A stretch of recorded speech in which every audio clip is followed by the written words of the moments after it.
नमस्कार, आपके साथ मैं हूं सुखवीर। आप देख रहे हैं आपका अपना चैनल भिवानी हलचल। सबसे पहले एक नजर आज की न्यूज हेडलाइंस पर। एसटेट के अभ्यर्थियों की बायोमेट्रिक वेरिफिकेशन होगी 25 व 26 अगस्त को। 22 जिलों में स्थापित किए गए केंद्र। Promotion and regulation of online bill 2025 का युवाओं व शिक्षाविदों ने किया स्वागत। सोशल मीडिया पर भ्रामक प्रचार करने वालों का किया जा रहा डाटा तैयार। रूफटॉप सोलर सिस्टम के लिए दी जा रही भारी सब्सिडी।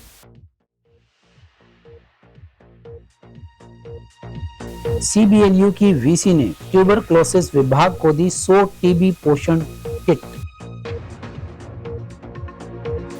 बीम स्टेडियम में अंडर 17 और अंडर 19 जिला स्तरीय खेल प्रतियोगिताएं शुरू। अलवासा विद्या विहार में हुई स्वच्छता अभियान पखवाड़े की शुरुआत। इस बार बाजरे की फसल होगी बम्पर, कहा डॉक्टर विनोद कुमार।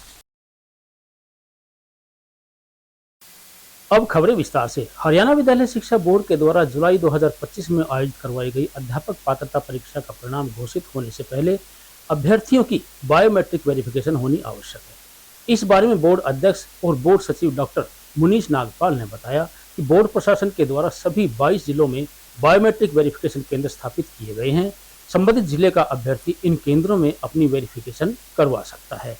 वेरिफिकेशन के समय अभ्यर्थी द्वारा अपना मूल फोटोयुक्त पहचान पत्र व एडमिट कार्ड लेकर आना अनिवार्य होगा। बोर्ड प्रशासन के द्वारा इस संबंध में अभ्यर्थियों को सूचनाएं भेजी जा रही हैं। हरियाणा विद्यालय शिक्षा बोर्ड के सचिव डॉक्टर मुनीश नागपाल ने बताया कि एसटेट परीक्षा 2024 का परीक्षा परिणाम शीघ्र ही घोषित किया जा रहा है। अभ्यर्थियों को सुविधा देते हुए राज्य के सभी 22 जिलों में 25 व 26 अगस्त को यह प्रक्रिया पूर्ण करवाने हेतु केंद्र स्थापित किए गए हैं। 22 जिलों में स्थापित केंद्रों में से किसी भी केंद्र पर अभ्यर्थी जाकर यह प्रक्रिया पूर्ण कर सकता है। उन्होंने बताया कि जिलों में जहां वेरिफिकेशन होनी है उन विद्यालयों की सूची व जिन अभ्यर्थियों की बायोमेट्रिक वेरिफिकेशन होनी है उनकी सूची बोर्ड की आधिकारिक वेबसाइट पर उपलब्ध है। उन्होंने बताया कि केवल सूची में दिए गए अनुक्रमांक वाले अभ्यर्थियों द्वारा यह प्रक्रिया पूर्ण की जानी ही है। सूची में जो अभ्यर्थी इन तिथियों में यह प्रक्रिया पूर्ण नहीं करते उनका परिणाम घोषित नहीं किया जाएगा। हरियाणा विद्यालय शिक्षा बोर्ड ने जो एसटेट 2025 की परीक्षा जुलाई 2030 और 31 जुलाई 2025 को जो परीक्षा हुई है एसटेट 2024 के अंतर्गत, उसमें जो पहली प्रक्रिया थी एग्जाम के बाद की, जिसमें स्कैनिंग का काम होता है और की वगैरह लगाई जाती है, वो हमने कवर कर लिया है। अब इसके बाद जो लगभग ऐसे परीक्षार्थी जिन्होंने एचटेट में अच्छा प्रदर्शन किया है या यूँ कहिए जो उत्तीर्ण समझे जा सकते हैं, उन सभी को बायोमेट्रिक वेरिफिकेशन के लिए 25 और 26 अगस्त का हमने समय दिया है। और इसमें सभी अभ्यर्थियों के लिए यह सुविधा हरियाणा विद्यालय शिक्षा बोर्ड ने दी है कि वे अपने गृह जिला में या हरियाणा में जहां कहीं भी हैं उसी डिस्ट्रिक्ट में अपना बायोमेट्रिक वेरिफिकेशन करवा सकते हैं। इसके साथ साथ हरियाणा के राज्य के जो पड़ोसी राज्य हैं वहां के अभ्यर्थी जिन्होंने एसटेट परीक्षा 2024 जुलाई 2025 में दी है, वो भी अपना बायोमेट्रिक वेरिफिकेशन अपने सीमा क्षेत्र के लगते हुए जिले में आकर के करवा सकते हैं। और जैसे ही ये कार्य संपूर्ण हो जाएगा उसके बाद आगे की जो रिजल्ट की प्रक्रिया है वो शुरू होगी। इसमें मैं यह बात ऐड करना चाहूँगा कि 25 और 26 अगस्त को यदि कोई अभ्यर्थी अपना बायोमेट्रिक वेरिफिकेशन नहीं करवा सकेंगे तो उनका रिजल्ट डिक्लेयर नहीं किया जाएगा, क्योंकि बायोमेट्रिक वेरिफिकेशन के बाद ही जो अगली स्टेज होती है रिजल्ट डिक्लेयर करने की, उस पर हम जा सकेंगे। युवाओं में बढ़ती ऑनलाइन मनी गेमिंग की आदत पर कंट्रोल करने के लिए promotion and regulation of online bill 2025 के राज्यसभा में पास होने पर युवाओं और शिक्षाविदों ने स्वागत किया है। शिक्षाविद डॉक्टर मंगत राम ने बताया कि ऑनलाइन गेमिंग को बंद करने से युवाओं की ऊर्जा सुरक्षित रहेगी और मेंटल हेल्थ भी अच्छी रहेगी। इस कानून के तहत ऑनलाइन गेम के संचालक पर 3 वर्ष की सजा व 1 करोड़ रुपए जुर्माना और गेमिंग का विज्ञापन करने वालों पर 2 वर्ष की सजा और 50 लाख रुपए तक जुर्माने का प्रावधान किया गया है। देश के लगभग 45 करोड़ लोग ऑनलाइन गेमिंग की लत में फंसे हुए हैं, जिसके चलते मध्यम वर्ग के लोग लगभग 20,000 करोड़ रुपए इन ऑनलाइन गेम्स में गंवा चुके हैं, जिसके कारण आत्महत्या व पैसे की कमी के चलते युवाओं के झगड़े भी देखने को मिल रहे हैं।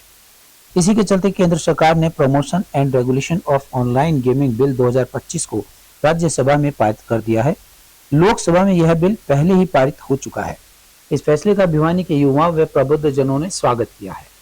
छात्रा प्रिया, छात्र सुमित व अमन और शिक्षाविद डॉक्टर मंगत राम ने बताया कि ऑनलाइन गेमिंग को बंद करने को लेकर सरकार का यह अच्छा कदम है। इस कानून के बनने से अब युवाओं को इस लत से छुटकारा मिलेगा। इससे अब युवाओं की ऊर्जा की बचत होगी, उनकी फिजिकल व मेंटल हेल्थ भी अच्छी रहेगी और परिजनों का पैसा भी बचेगा। इस कानून के बनने से न केवल युवाओं बल्कि उनके अभिभावकों में भी खुशी है। बहुत से युवा अब ऑनलाइन गेमों में धन व समय बर्बाद करने से बच जाएंगे। गौरतलब होगा कि ऑनलाइन गेम्स के संचालन पर 3 वर्ष कैद और 1 करोड़ रुपए जुर्माना का प्रावधान किया गया है। साथ ही ऑनलाइन गेमिंग का विज्ञापन करने वालों को 2 वर्ष की कैद और 50 लाख रुपए तक के जुर्माने का प्रावधान है।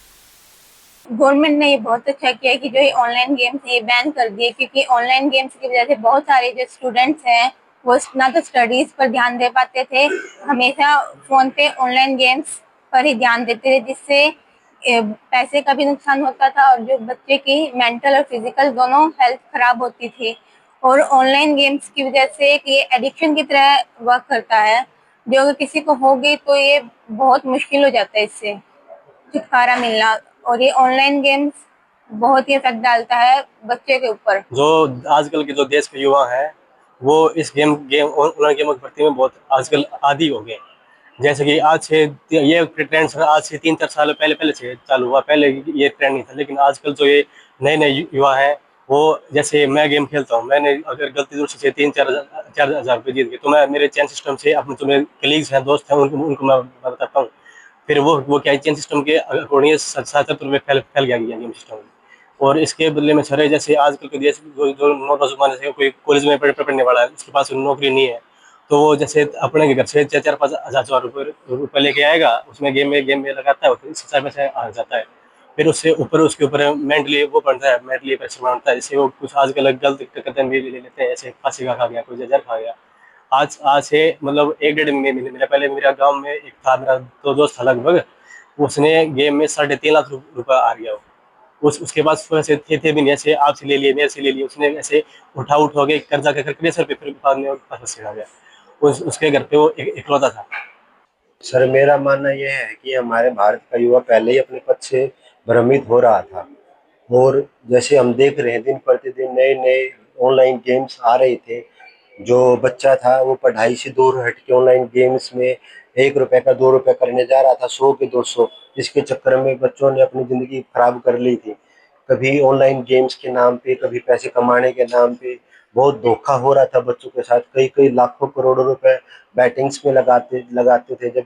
जब ये मैच वगैरह होता है तो किसी भी शहर ऐसा नहीं रहा जिसमें ऑनलाइन गेम्स में बच्चे पैसे ना लगाते हो।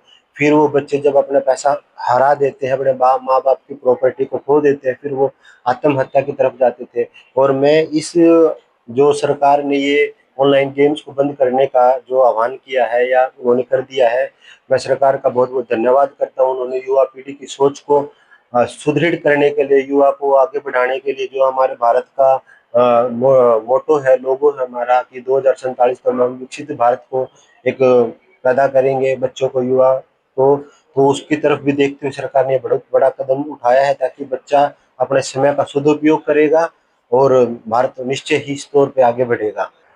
जो संसद, लोकसभा में और राज्यसभा में जो ये ऑनलाइन गैम्बलिंग का जो था, सट्टा था, जो वो निर्णय हुआ बंद करने का, वो सही निर्णय है। इससे बच्चों के जो मोबाइल के ऊपर जो सारा दिन गेम खेलते रहते हैं, उनके ऊपर फर्क पड़ेगा, बिल्कुल बंद हो जाएंगे। और अब बच्चे मोबाइल की वजह अपने जो भी अगर नेट से भी चेक करेंगे तो वो सिलेबस के अकॉर्डिंग ही अपना पढ़ाई करेंगे, ज़्यादा इसमें गेम वगैरह में ज़्यादा उनको तवज्जो नहीं देंगे। स्कूल टीचर मनीषा की संदिग्ध मृत्यु मामले में कुछ सोशल मीडिया इन्फ्लुएंसर व यूट्यूबर अपने आप को पॉपुलर करने के लिए भ्रामक सूचना को जनता में प्रसारित करके भड़काने का काम कर रहे थे। इस बारे में हरियाणा के डीजीपी शत्रुजीत कपूर ने कहा कि समाज में भ्रामक संदेश फैलाने वाले यूट्यूबर्स और सोशल मीडिया इन्फ्लुएंसर्स के विरुद्ध सख्त कार्रवाई की जा रही है। उनकी यह कार्रवाई लोकतंत्र पर प्रश्न चिन्ह लगाने का काम करती है। ऐसे संचालकों के खिलाफ आईटी एक्ट के विभिन्न धाराओं के तहत कार्रवाई शुरू की गई है ताकि भविष्य में इस तरह के भ्रामक प्रचार पर रोक लगाई जा सके। सुर्खियां बटोरने व अपने आप को पॉपुलर करने के उद्देश्य से बगैर तथ्यों के कंटेंट को विभिन्न सोशल मीडिया माध्यमों पर चलाकर भ्रामक सूचनाएं पहुंचाने वाले सोशल इन्फ्लुएंसर और यूट्यूबर्स को लेकर हरियाणा पुलिस इनका डाटा तैयार कर इन पर कार्यवाही करने जा रही है। यह कहना था हरियाणा के डीजीपी शत्रुजीत कपूर का। डीजीपी शत्रुजीत कपूर ने कहा कि कुछ सोशल इन्फ्लुएंसर अपने आप को पॉपुलराइज करने के उद्देश्य से पब्लिसिटी बटोरना चाहते हैं और उनकी इस सारी प्रक्रिया में वे लोकतंत्र पर प्रश्न चिन्ह लगाने का कार्य करते हैं। ऐसे लोगों के खिलाफ मुकदमे दर्ज किए गए हैं तथा आईटी एक्ट की विभिन्न धाराओं के तहत कार्यवाही शुरू की गई है। ऐसे में उम्मीद की जा रही है कि भविष्य में खबरों के रूप में भ्रामक प्रचार पर लगाम लगेगी और जनता के सामने सोशल मीडिया के माध्यम से वास्तविक और एडिटेड जानकारी आ सकेगी। ऐसे लोग भी थे जिन्होंने आपने देखा कि भ्रामक और एक तथ्यात्मक रूप से गलत प्रचार भी करके गैर जिम्मेदाराना एक माहौल बनाने का प्रयास किया, अराजकता का एक माहौल बनाने का प्रयास किया। कुछ सुर्खियां बटोरने के लिए कुछ शरारती तत्व, वो भी ऐसे लोग बीच में, ऐसे जब आंदोलन होते हैं आप जानते हैं कि वो आ जाते हैं, तो ऐसे लोगों के खिलाफ भी कुछ कार्रवाई की गई है।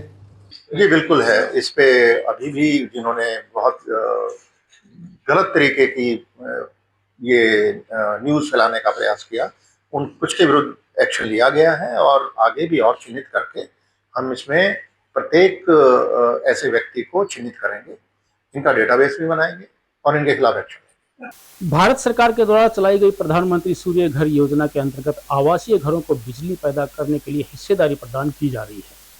इस बारे में बिजली विभाग के अधीक्षक अभियंता मनोज पूनिया ने बताया कि सोलर एनर्जी के प्रयोग को बढ़ावा देने के लिए गांव के सरपंचों और नगर परिषद के पार्षदों से संपर्क करके लोगों को जागरूक किया जा रहा है ताकि उन्हें सोलर एनर्जी के माध्यम से बिजली बचाने के लिए प्रेरित किया जा सके।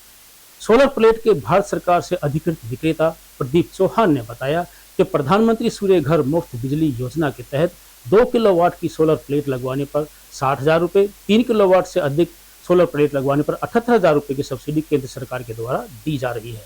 उन्होंने कहा कि उपभोक्ताओं को इस योजना से बिजली बिल में काफी राहत मिलेगी। भारत सरकार ने सौर रूफटॉप क्षमता की हिस्सेदारी बढ़ाने और आवासीय घरों को अपनी बिजली पैदा करने के लिए सशक्त बनाने के लिए फरवरी 2024 को पीएम सूर्य घर मुफ्त बिजली योजना को मंजूरी दी थी। इस योजना में 2 किलोवाट क्षमता तक की सौर ऊर्जा प्रणालियों के लिए सौर ऊर्जा इकाई लागत का 60% और 2 से 3 किलोवाट क्षमता तक की प्रणालियों के लिए अतिरिक्त प्रणाली लागत का 40% सब्सिडी प्रदान की जा रही है।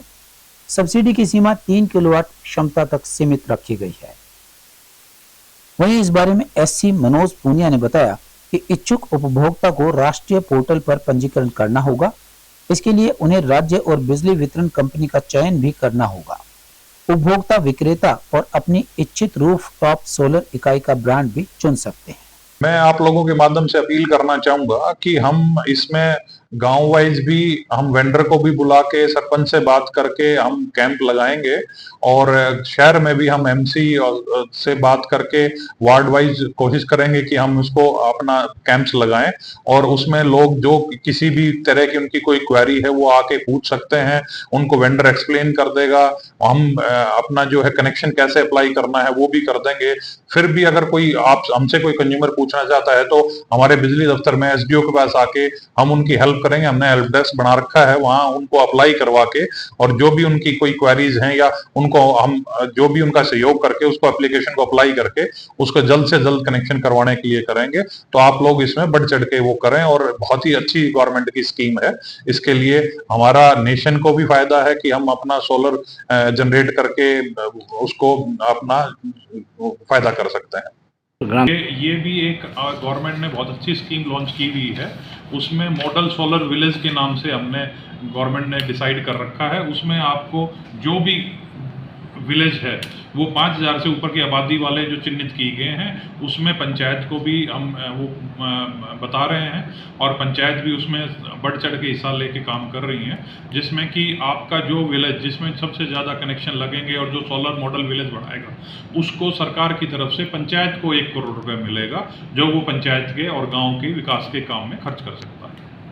वहीं पीएम सूर्य घर मुफ्त बिजली योजना के भिवानी से अधिकृत विक्रेता प्रदीप चौहान ने बताया कि उनके द्वारा भिवानी जिले एवं गांव-गांव जाकर सोलर प्लेट्स लगाई जा रही हैं।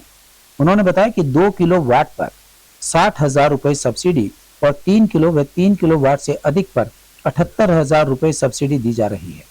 वहीं 2 किलोवाट पर हरियाणा सरकार की तरफ से 50,000 रुपए अतिरिक्त सब्सिडी भी दी जा रही है। इस तरह की योजनाओं से सरकार को बिजली की बचत और उपभोक्ता को अपने बिजली बिल में फायदा होता है। प्रधानमंत्री जो ये सोलर योजना है इसके तहत 2 किलोवाट, 3 किलोवाट, 5 किलोवाट ये सिस्टम लगाए जाते हैं। इसमें 2 किलोवाट पे 60,000 रुपये सब्सिडी दी जाती है, 3 किलोवाट पे 78,000 रुपये सब्सिडी दी जाती है और 3 किलोवाट से ऊपर जितने भी सिस्टम है उस पर 78,000 ही रहती है। इसमें हरियाणा सरकार द्वारा 2 किलोवाट पे 50,000 रुपये की सब्सिडी अलग से दी जाती है। उसके लिए कुछ शर्तें हैं। पहली शर्त ये है कि उस आदमी की जो आय है वो 1,80,000 रुपये से कम होनी चाहिए और जो दूसरा उसका पिछले साल का बिजली का जो खर्चा है वो 2400 यूनिट से कम होना चाहिए। ये जो दो अगर वो कंडीशन पूरी करता है तो उसको हरियाणा सरकार की तरफ से 50,000 रुपये अलग से सब्सिडी दी जाती है, 60,000 रुपये सेंटर से सब्सिडी मिल जाती है, तो उसको 1,10,000 रुपये की सब्सिडी मिल जाती है। तो 2 किलोवाट वाला जिसकी वार्षिक आय 180 से कम है उसको लगभग फ्री पड़ जाता है ये 2 किलोवाट का सिस्टम। तो कैसे अप्लाई करें, किस प्रकार से? इसके लिए अप्लाई करने के लिए जो गवर्नमेंट से ऑथराइज वेंडर हैं, जैसे कि हम चौहान इलेक्ट्रॉनिक्स से हैं, हम गवर्नमेंट से ऑथराइज वेंडर हैं, हमारे पास वो अपना एक फोटो, अपना आधार कार्ड, बिजली का बिल और बैंक की कॉपी जिसमें उसको सब्सिडी चाहिए वो लेके हमारे पास आए, हम उसका ऑनलाइन अप्लाई कर देंगे और सारा प्रोसीजर हमारे द्वारा ही होता है, वो हम सारा काम उसका करके देंगे। हम काफ़ी सारे गांव में जाते हैं, वहाँ पे विजिट करके पर सरपंच से मिलके, कई दफ़ा हम बिजली विभाग के कर्मचारियों के साथ मिलके भी वहाँ पे गए हैं और उनको प्रोत्साहित किया है कि ये इस योजना का लाभ उठाएं और इस योजना से बिजली की बचत होती है और सोलर से जो बिजली बन के आएगी तो बिजली बोर्ड की बिजली कम खर्च होगी, तो बिजली की बचत होगी, तो इससे देश को भी फायदा है और आम आदमी को भी फायदा है, उसका बिजली का बिल भी शून्य हो जाता है, तो उसको बिजली के बिल से भी निजात मिल जाती है। टीबी मुक्त भारत अभियान को गति देने के लिए अनेक सामाजिक व शैक्षणिक संस्थाएं अपना योगदान दे रही हैं। सीबीएलयू की वाइस चांसलर प्रोफेसर दीप्ति धर्मानी ने 100 टीबी किट सामान्य अस्पताल की क्षय रोग डिपार्टमेंट को प्रदान की। इस बारे में विभाग इंचार्ज डॉक्टर सुमन विश्वकर्मा ने बताया कि स्वास्थ्य कर्मियों के द्वारा गांव-गांव जाकर टीबी के मरीजों को टीबी किट उपलब्ध करवाई जाएगी ताकि उनके दिमाग में कोई मानसिक दबाव न रहे। सामान्य अस्पताल के टीबी विभाग के इंचार्ज डॉक्टर सुमन विश्वकर्मा ने बताया कि टीबी मुक्त भारत अभियान के तहत विभिन्न क्षेत्र बनाए गए हैं। चौधरी बंसीलाल यूनिवर्सिटी से प्रोफेसर दीप्ति धर्मानी के सहयोग से उन्हें 100 टीबी पोषण किट प्राप्त हुई हैं ताकि टीबी के मरीजों का पोषण किया जा सके। भिवानी जिले के टीबी के मरीजों को यह किट वितरित की गई है। वहीं स्वास्थ्य टीम गांव-गांव जाकर मरीजों को पोषण किट उपलब्ध करवाएगी। उन्होंने बताया कि टीबी हो जाने पर मनुष्य मानसिक तौर पर बीमार हो जाता है और वह अपनी बीमारी के बारे में किसी को नहीं बताता। यह टीम सामाजिक सहयोग करेगी। जब मरीज बीमारियों के बारे में सामने आकर बात करेंगे तो उनका हौसला बढ़ेगा, बीमारी का जल्दी पता चलेगा और वो इलाज भी अच्छी तरह से करवा पाएंगे। कार्यक्रम के अंतर्गत हमने प्रधानमंत्री टीबी मुक्त भारत अभियान में निक्षय मित्र बनाए हैं और हमारी यूनिवर्सिटी से चौधरी बंसीलाल यूनिवर्सिटी से जो हमारे वीसी मैडम हैं प्रोफेसर दीप्ति धर्मानी, उनके सहयोग से आज उन्होंने हमें 100 किट प्रोवाइड करी थी टीबी के मरीजों को पोषण किट के लिए। तो आज हमने जो कार्यक्रम किया है उसमें जो भिवानी के जितने भी पेशेंट थे 25 मरीज हैं उनको हमने बुला के आज ये किट दी है और उन्होंने अपने गाँव जो अडॉप्ट करके उन गाँव में हम गाँव में जाकर ही पोषण किट उपलब्ध कराएंगे। तो इसका जो निक्षय मित्र बनाने का हमारा मुख्य उद्देश्य ये है कि समाज में स्टिग्मा को ख़त्म करना है कि लोग जो टीबी से किसी को अगर पता लगे कि मेरे को टीबी है तो वो थोड़ा आइसोलेट हो जाता है, बात नहीं करता और लोग वो सोचता है कि लोग मेरे घर आना छोड़ देंगे, मेरे से बात करना छोड़ देंगे। तो ये जो स्टिग्मा है इसको जड़ से ख़त्म करने के लिए कम्युनिटी सपोर्ट, सामाजिक सहयोग की जरूरत है और इस सामाजिक सहयोग के लिए हम निक्षय मित्र बनाते हैं क्योंकि समाज के जब गणमान्य व्यक्ति आगे आके टीबी के बारे में बात करेंगे तो लोगों में थोड़ा हौसला आएगा, वो अपनी जांच तुरंत कराएंगे और इससे क्या होगा कि पेशेंट को सपोर्ट भी मिलेगी। और आपको सभी को पता है कि टीबी का जो पेशेंट है उसमें पोषण की कमी रहती है, तो उस पोषण की कमी को दूर करने के लिए सरकार डीबीटी के माध्यम से 1000 रुपये पर मंथ उनके खाते में डालती है। इसके साथ ही जो निक्षय मित्र है वो उनको पोषण किट देते हैं ताकि पोषण किट देने का उद्देश्य है कि पेशेंट से बात हो जाए कि पेशेंट पूरा ट्रीटमेंट खाए और साथ में उसके पोषण में भी सहयोग हो जाए। तो मैं आप लोगों के माध्यम से सभी के सरकार जो समाज के गणमान्य व्यक्ति हैं उनको आह्वान करती हूँ कि वो आए, निक्षय मित्र बने और टीबी के बारे में लोगों को जाने। भीम स्टेडियम में अंडर 17 और अंडर 19 जिला स्तरीय स्कूली खेलकूद प्रतियोगिताओं का शुभारंभ करते हुए जिला शिक्षा अधिकारी निर्मल दहिया, उप जिला शिक्षा अधिकारी शिव कुमार तंवर ने बताया कि जिला स्तरीय खेलों में 28 इवेंट्स करवाए जाएंगे। उन्होंने कहा कि खेलना सिर्फ शारीरिक स्वास्थ्य के लिए जरूरी नहीं है बल्कि यह युवाओं में अनुशासन, टीम और नेतृत्व भावना को विकसित करता है। शारीरिक शिक्षक संगठन हरियाणा के जिला प्रधान कुलदीप महिला ने बताया कि अंडर 17 आयु वर्ग में वॉलीबॉल, कबड्डी, खो खो इत्यादि प्रतियोगिताओं में खिलाड़ियों ने अपना हुनर दिखाया। भीम स्टेडियम में 4 दिवसीय अंडर 17 और अंडर 19 आयु वर्ग के जिला स्तरीय खेल प्रतियोगिताओं का आगाज हुआ।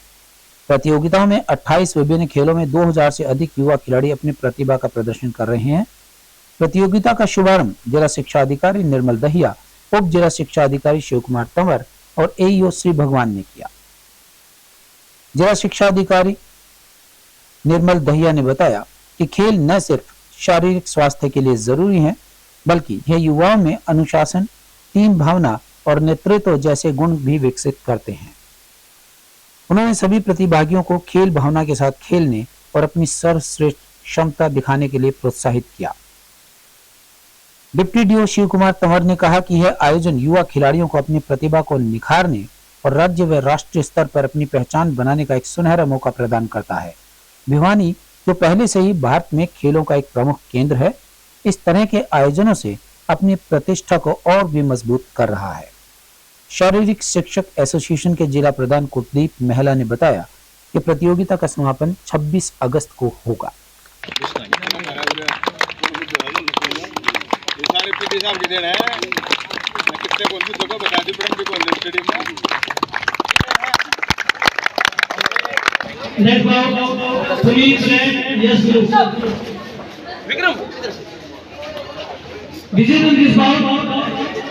मेरा नाम सन्नी है और मैं गवर्नमेंट हाई स्कूल गुस्कानी से भीम स्टेडियम के लिए खेलने आया हूं और मेरा गेम सॉफ्टबॉल है और सॉफ्टबॉल में मैंने प्रथम पोजीशन प्राप्त की। यहाँ व्यवस्था बहुत अच्छी थी, पानी की सुविधाएं थी और खाने पीने की, पेड़ की छाया में हम बैठे, बहुत अच्छा लगा और बहुत अच्छा है।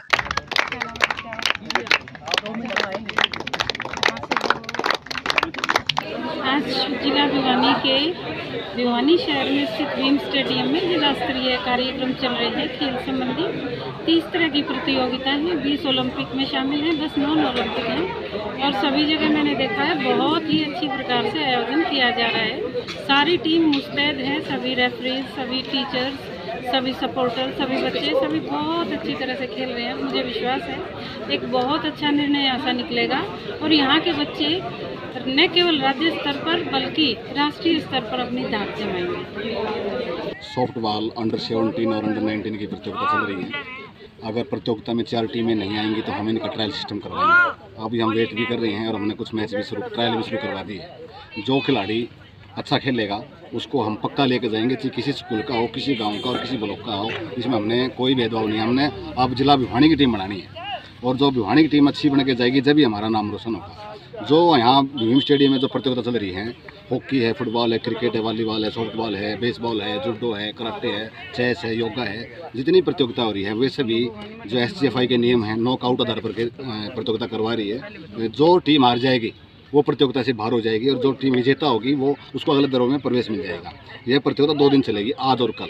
आज जो प्रतियोगिता में जो विजेता टीम होगी कल उनका क्वार्टर फाइनल और सेमीफाइनल मैच होगा और अंत में हम फाइनल मैच करवाएंगे। हलवासिया विद्या विहार में स्वच्छता अभियान पखवाड़े के दूसरे दिन 8वीं और 9वीं कक्षा के विद्यार्थियों ने ग्राउंड की सफाई करते हुए अन्य बच्चों को स्वच्छता का संदेश दिया।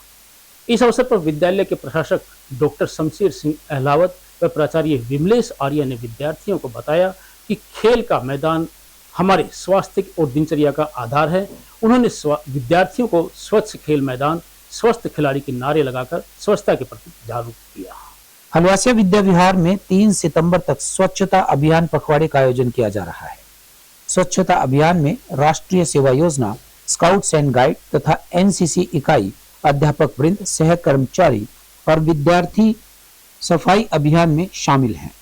इस अवसर पर श्री राम सामाजिक सेवा समिति के प्रधान नरेंद्र शर्मा मुख्य रूप से पहुंचे। कार्यक्रम का शुभारंभ विद्यार्थियों को स्वच्छता का संकल्प दिलवाकर किया गया। इसके अंतर्गत विद्यालय प्रांगण, खेल मैदान व बगीचों इत्यादि की सफाई की जा रही है। विद्यार्थियों ने स्वच्छ भारत स्वस्थ भारत के नारों से जन जागरण का संदेश दिया। स्वच्छता अभियान के दौरान प्राचार्य विमलेश आर्य ने कहा कि खेल के मैदान हमारी दिनचर्या और स्वास्थ्य का आधार है, इसलिए इनकी स्वच्छता बनाए रखना प्रत्येक विद्यार्थी का कर्तव्य है। विद्यार्थियों ने स्वच्छ खेल मैदान, स्वस्थ खिलाड़ी के नारे लगाकर सबको प्रेरित किया।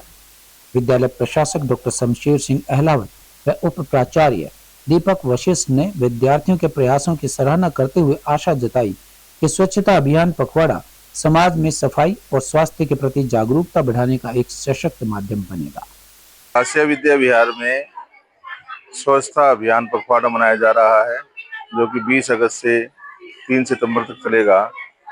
इसमें माननीय प्रधानमंत्री जी का जो नारा है स्वच्छ भारत स्वस्थ भारत, इसको सार्थक करने की पहल की गई है और विद्यालय पहले से ही स्वच्छ भारत का में जिले का पुरस्कार दे चुका है, जिले में प्रथम रहा।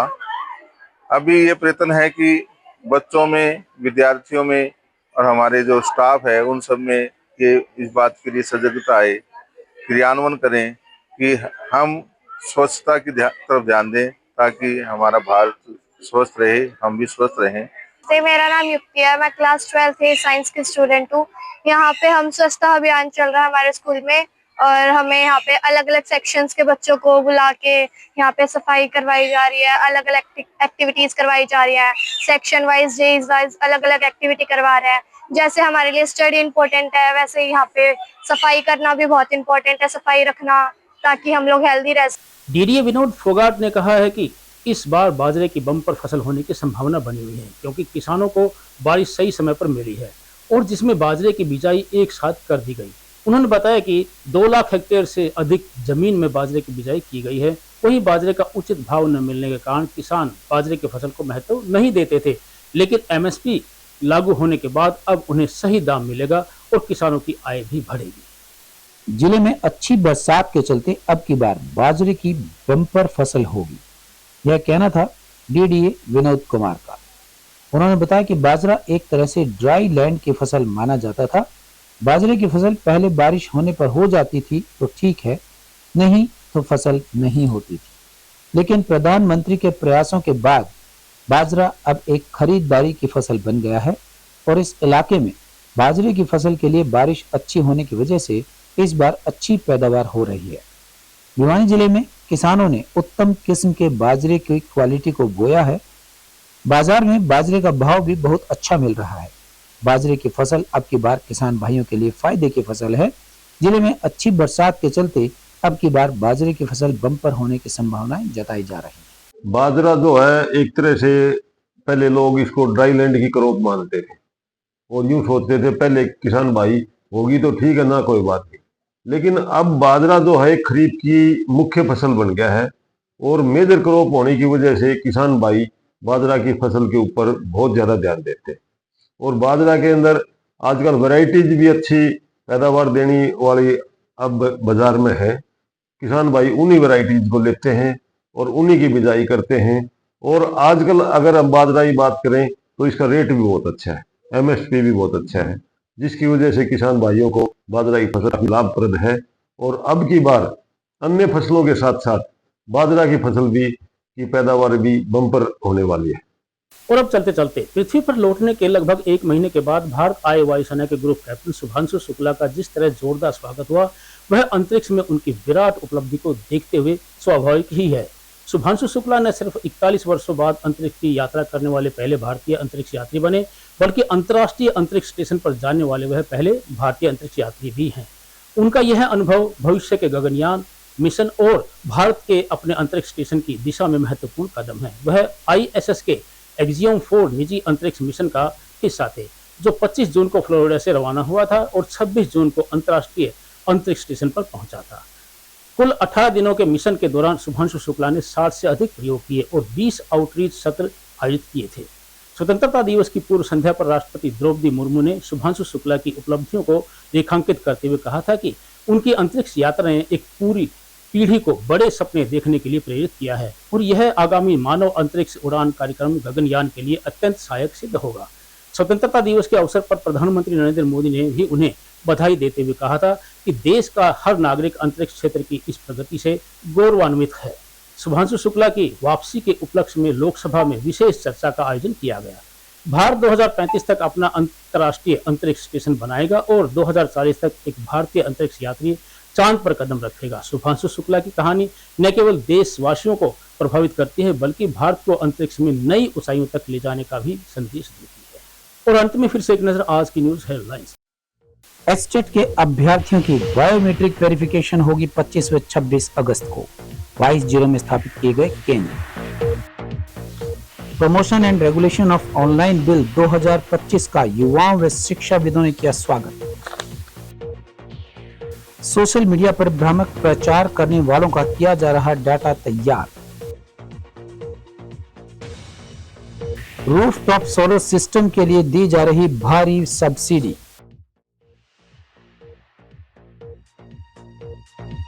CBLU की VC ने ट्यूबरक्लोसिस विभाग को दी 100 TB पोषण किट।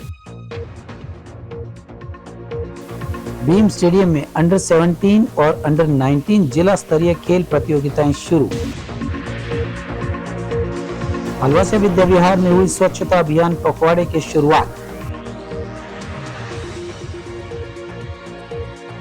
इस बार बाजरे की फसल होगी बम्पर, कहा डॉक्टर विनोद कुमार। अब मुझे दीजिए इजाजत, देखते रहिए आपका अपना चैनल भिवानी हलचल।